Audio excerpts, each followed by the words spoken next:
Hackers compromised over 117,000 systems in Singapore last year. That's a 67% jump from 2023, as observed by the Cybersecurity Agency of Singapore in its annual Cyber Landscape Report. Now, here's what else it revealed. It attributes the surge to infected devices that range from servers to smart cameras.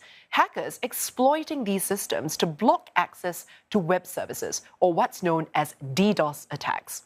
Now, in the last quarter of 2024, Singapore was the 7th most targeted country globally for DDoS attacks. It was also the 3rd largest source of such internet traffic, which CSA says is a consequence of being a digital hub.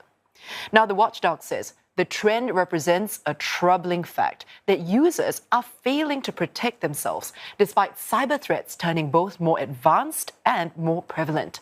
Now, another key concern, ransomware, where hackers lock data up and demand money for its release. Such cases went up 21% last year to 159 reported cases, matching global trends. Now, the two most targeted sectors were manufacturing and professional services. They accounted for over a third of all cases. The manufacturing industry suffered 35 reported attacks last year. And the watchdog says the industry is a prime target, given its handling of intellectual property and sensitive data. Professional services firms were hit with 28 reported attacks last year. Consulting or legal firms were especially targeted as they manage vast amounts of sensitive client data. To sum it all up, while the government continues to strengthen our cyber defenses, we must recognize that threat actors are becoming increasingly sophisticated.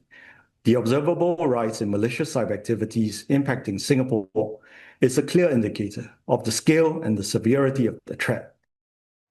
The Cybersecurity Agency has also observed that advanced persistent threat, or APT, activity has increased worldwide.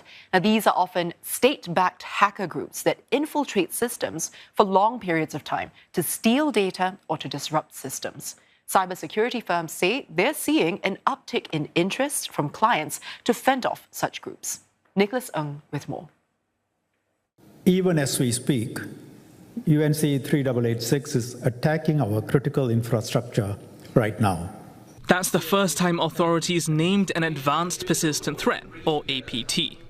The Cybersecurity Agency says Singapore faces persistent and severe cyber threats from such groups and other foreign actors. The correlation of the geopolitical tensions, the trade tensions that exist, there is more interest to pre-position and perform espionage to collect information to benefit for negotiations. And given that construct where it has actually targeted organizations that typically support or deliver essential services or critical infrastructure.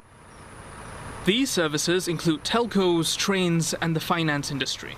Currently, such firms are under strict cybersecurity standards. But since the UNC 3886 attacks were made public, providers say companies have started to pay more attention to their cyber hygiene practices. From the reporting that we've seen, it is definitely higher interest, especially around our preemptive exposure management services, which is sort of the edge devices we were talking about that these APTs are targeting. That means finding and fixing system weak spots in devices like sensors or smartphones before hackers can use them. But smaller firms might not be able to afford such defenses. Sometimes they can be soft spots simply because of the fact that they may be startups or just mid-sized companies which don't have 24/7 monitoring going on or may not really have very in-depth defenses. That's where national-level crisis readiness exercises like Cyberstar come in. CSA adds that it's already working to tighten efforts with these critical information infrastructure, or CII, providers. This includes convening the CEOs of all CII organizations for a classified briefing on the threat landscape, and more importantly, ensuring timely threat intelligence sharing to sharpen the CII organization's response. He adds that this includes managing risks from third-party vendors. More details are set to come.